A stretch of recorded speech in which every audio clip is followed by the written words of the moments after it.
Culture Média sur Europe 1, Thomas Hill, et c'est l'heure de la question média du jour. Et on va s'intéresser ce matin à un métier particulier dans le monde du journalisme, un métier que l'on connaît mal aussi, celui de grand reporter. Qu'est-ce que ça signifie? Quel est le quotidien d'un grand reporter? On va en parler avec 3 spécimens du genre. Anne Poiret, bonjour. Bonjour. Vous êtes grand reporter, lauréate du prix Albert Londres 2007. Et puis Antoine Bourdarias est avec nous également. Bonjour. Bonjour. Reporter à TF1 et très bientôt grand reporter. Et Paul Morera est toujours avec nous et vous avez réalisé évidemment de très nombreux reportages et films documentaires, notamment dans des zones de guerre. Alors déjà justement, quelle est la différence entre un reporter et un grand reporter? Est-ce que c'est quelque chose qui est purement honorifique, Antoine Bourdarias? Non, je crois que c'est plutôt un statut qui est lié à un contrat de travail en réalité. Ah, donc il y a une réalité derrière en termes de salaire. Il y a une réalité. Alors en termes de grille salariale, je pense bien. En fait, ça doit dépendre des entreprises évidemment, mais en tout cas c'est évidemment un statut qu'on acquiert avec un certain nombre d'années d'expérience. On ne peut pas démarrer grand reporter. Je connais pas d'exemple en tout cas, je pense pas. Et on peut se faire recruter en tant que grand reporter dans une entreprise, mais après un grand nombre d'années d'expérience. Et il faut combien d'années pour le devenir, Anne Poiret? Alors moi, en fait, je ne suis pas grand reporter parce que je suis réalisatrice de documentaires. C'est de la tambouille du métier un peu particulière. Mais moi, j'ai même plus de carte de presse. On l'a même refusé cette année. Pas possible. Parce que c'est très... Voilà, il faut avoir des salaires d'une agence de presse. C'est très spécial. On peut avoir eu un prix Albert Londres, on peut avoir eu un International Emmy Award du meilleur documentaire en 2022 et ne pas avoir sa carte de presse. J'ai fait appel. Peut-être qu'ils vont me la donner. Oui, quand même. Et alors, qu'est-ce que c'est pour vous un grand reporter? Mais je pense que ce qui compte, c'est le rapport au terrain. C'est le fait d'aller dans des endroits, d'aller chercher de l'information, d'aller dans des endroits peut-être un peu compliqués et de ramener, d'être sur place, de rencontrer des gens et de ramener cette matière filmique ou sonore pour raconter sur le terrain. D'accord. Et on est d'accord que un grand reporter et un reporter de guerre, c'est pas nécessairement la même chose. Oui, non, vous pouvez être grand reporter et jamais être allé au-delà de Nantes ou non, grand reporter, en fait, c'est celui qui part en reportage de manière récurrente. Mais reporter de guerre, il y a peu de gens qui sont que reporters de guerre. Il y a des gens qui sont grands reporters vers l'étranger et qui de temps en temps font du conflit. Enfin, c'était mon cas par exemple, mais j'ai pas fait que de la guerre. Et les chiens de guerre, il y en a plus des masses. En fait, Et alors, à quoi ça ressemble votre quotidien? Est-ce que vous avez toujours, par exemple, une valise prête, Antoine Bourdarias? Alors, en l'occurrence, j'ai toujours une valise qui est prête à TF1 en cas de départ. Alors, ça doit dépendre des rédactions, mais à TF1, on a un principe de permanence, en fait. Dans mon service, qui est le service information généraliste, il y a des jours, c'est comme une astreinte de médecin, en fait, hein, c'est un peu la même chose. Il y a des jours où, genre, s'il y a un départ en mission, c'est sûr, c'est pour moi. Donc, si j'ai pas mon sac, c'est une faute et mon passeport, c'est une faute professionnelle. Mais en général, et après, évidemment, il y a des gros événements internationaux. Mais vous pouvez négocier. Vous pouvez négocier avec votre rédacteur en chef, par exemple, dire non, là, je peux pas ce week-end. Je vous rassure, en fonction de ce qui se passe dans notre vie quotidienne, des fois, on a quand même le droit de refuser de partir en mission. Mais après, on fait aussi ce métier parce qu'on est excité par ces départs non prévenus et non prévus, en fait. Et c'est ce qui arrive à beaucoup de grands reporters. On va en parler justement avec un grand reporter d'Europe 1, Sébastien Le Belzic, qui sera en ligne avec nous depuis Lampedusa. À tout de suite. Europe 1. Culture Média sur Europe 1, Thomas Hill, et la suite de la question du jour où on s'intéresse au métier de grand reporter avec vos invités. Oui, et nous sommes justement en ligne avec un grand reporter d'Europe 1. Bonjour Sébastien Le Belzic. Oui, bonjour. Merci d'être avec nous. Alors racontez-nous, vous êtes où là et depuis quand? Alors je suis actuellement à Lampedusa, je suis arrivé samedi, donc ça fait déjà 3 jours que je suis ici. Et quand est-ce que vous saviez que vous alliez partir à Lampedusa? Vous l'avez appris combien de temps à l'avance? Le jour même, en fait. Il aurait même fallu partir un peu plus tôt, mais parfois il y a d'autres engagements par ailleurs, des sujets à faire ou des rendez-vous, des tournages déjà pris auxquels on devait absolument participer. La semaine dernière, par exemple, j'étais en Inde au G20 et donc j'ai eu un jour entre les deux pour me remettre. Et donc il est possible que vous repartiez vite ailleurs là? Alors, en vérité, j'aimerais bien avoir 1 ou 2 jours de repos, ça me ferait du bien, parce que là, je suis un peu sur les rotules. sur les rotules, mais profitez-en, la direction écoute Sébastien. Voilà, exactement, je fais passer un message, j'en profite.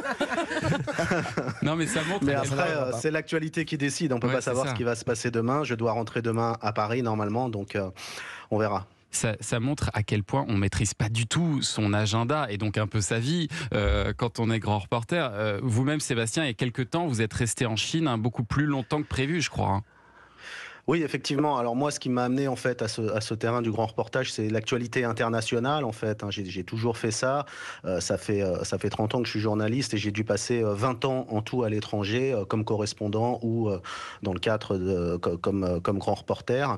Et lorsque j'étais en Chine, en fait, je couvrais toute l'Asie.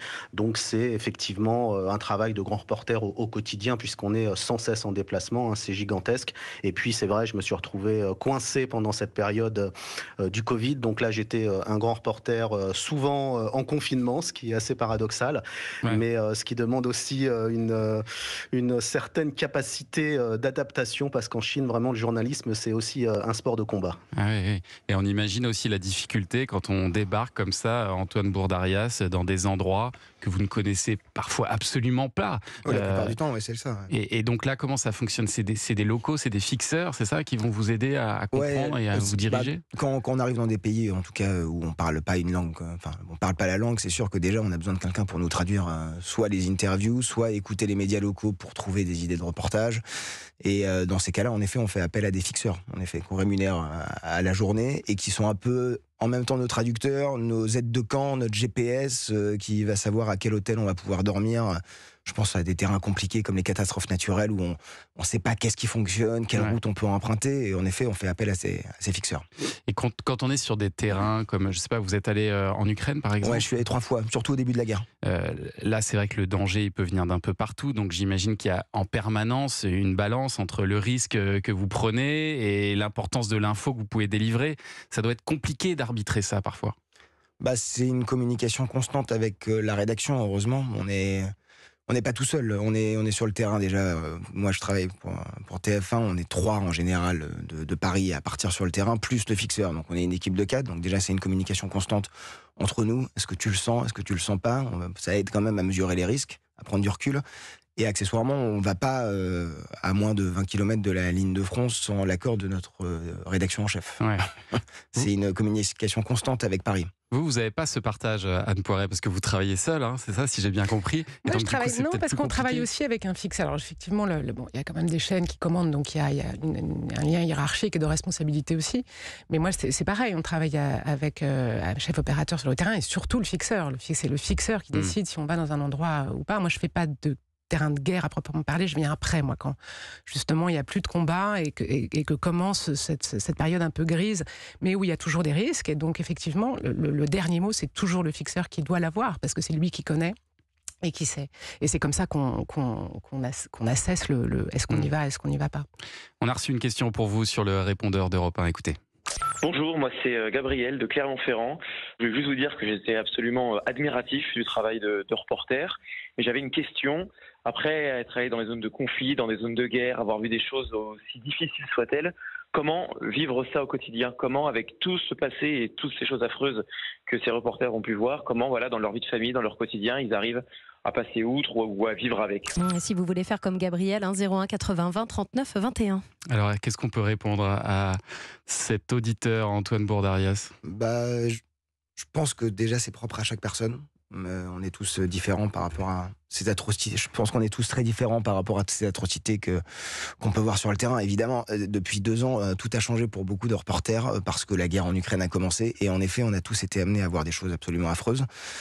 Moi, si je veux parler personnellement, je suis très impressionné par notre capacité d'adaptation dans les 2 sens. Après une semaine sur le terrain en Ukraine, on n'entend presque plus les alarmes et on a de moins en moins peur. Jour après jour, on arrive à dormir avec les alarmes. Et bizarrement, quand on revient en France, on a l'impression de se dire tout a changé pour moi. Je pense que c'est une évidence qu'on prend plus de recul sur nos problèmes du quotidien. C'est une évidence. Mais il y a aussi une capacité d'adaptation sur le retour. Je pense que les petits problèmes du quotidien peuvent revenir aussi au fur et à mesure. Je veux dire. Et heureusement d'ailleurs, pour nous et pour notre entourage. Paul Moreira. Moi, la dernière fois que j'ai été dans une situation vraiment délicate, c'était pendant la bataille de Raqqa, où on était encerclés par Daesh. Et franchement, j'ai cru que ma dernière heure était venue. Ils nous tiraient dessus avec une arme très puissante. Pour ceux qui connaissent, ça s'appelle la douchka, qui est une arme russe, et de la 12-7 qui perce les murs. Donc je voyais autour de moi les balles passer, et ils étaient tout prêts. Enfin, on entendait les douilles tomber. On a été sauvés par le gong parce que les Kurdes ont négocié un cessez-le-feu pour une évacuation des gens de Daesh. C'était le 9 octobre à 14h, ça a arrêté de tirer. Mais enfin, Et juste derrière, quand on le vit, on a une espèce de truc une défense qui se met en place, quoi, qui rejette, qui gère la peur comme il peut, quoi. Mais juste après, j'en ai 2 jours qui ont suivi, je suis tombé malade d'une puissance. J'ai chopé une bactérie et j'ai une atteinte au rein. Je suis rentré à Paris à 42 fièvres. Et ça, je sais que c'était mon corps qui a lâché, quoi, qui a décompensé, quoi. Qu'est-ce que vous disent vos proches dans ces cas-là? Est-ce qu'on peut vraiment avoir une vie de famille quand on a ce travail-là? C'est compliqué quand même. Bah alors, moi, en l'occurrence, j'ai pas d'enfant, mais j'ose espérer qu'on peut avoir une vie en faisant du grand reportage, en tout cas. Faut beaucoup mentir quand même. Alors, c'est une évidence que c'est. Vous cachez beaucoup de choses. C'est une évidence que c'est une vie de sacrifice. Personnel, je veux dire, dans la vie privée. On fait ce métier parce qu'on adore partir au pied levé n'importe où. Il y a un mois, j'ai dû partir à Hawaï pour les incendies de la Haina. C'était pas prévu, c'était au milieu de l'été, j'ai dû annuler pas mal de choses. Et oui, c'est vrai qu'il faut accepter l'idée de décevoir les gens de notre entourage. Sébastien Le Belzic, pareil, vous dites on peut pas vraiment avoir de vie à côté? La vie privée, la vie de famille, c'est extrêmement important parce que c'est notre seul repère quand on revient à la maison. Donc moi, j'en ai particulièrement besoin, mais c'est vrai que parfois, c'est plus difficile encore de gérer son quotidien, sa famille, lorsqu'on est en reportage, plus encore que les risques qu'on peut prendre sur le terrain, parce que c'est vrai qu'on est pris parfois par l'actualité, par une certaine adrénaline, par les histoires qu'on est amené à raconter. Ça nous transporte, c'est notre métier, mais derrière, il faut effectivement penser à tenir sa famille au courant régulièrement, sinon ils vont s'inquiéter, mais il ne faut pas non plus donner trop de détails. Il m'est arrivé plusieurs fois, bon je le dis ici, personne n'écoute, mais de mentir sur les endroits où j'allais pour ne pas effrayer ma femme et mon fils, parce que sinon je sais qu'ils allaient très mal dormir et moi ça va me stresser encore plus. Donc ce que j'essaye, c'est de rester le plus concentré possible quand je travaille, et puis je décompresse en rentrant à la maison. Donc c'est pour ça que c'est important d'avoir des seuils de décompression et des moments où on peut parler de la vie plus normale, on va dire. Je me demande même si la vie ne doit pas vous paraître un peu ennuyeuse quand vous rentrez dans la vie normale, la vie classique de tous les jours. On est content de retrouver sa vie quotidienne, je vous rassure. Il faut en profiter, justement. Il y a un truc, je crois qu'il faut dire, c'est que pourquoi c'est très important le grand reportage?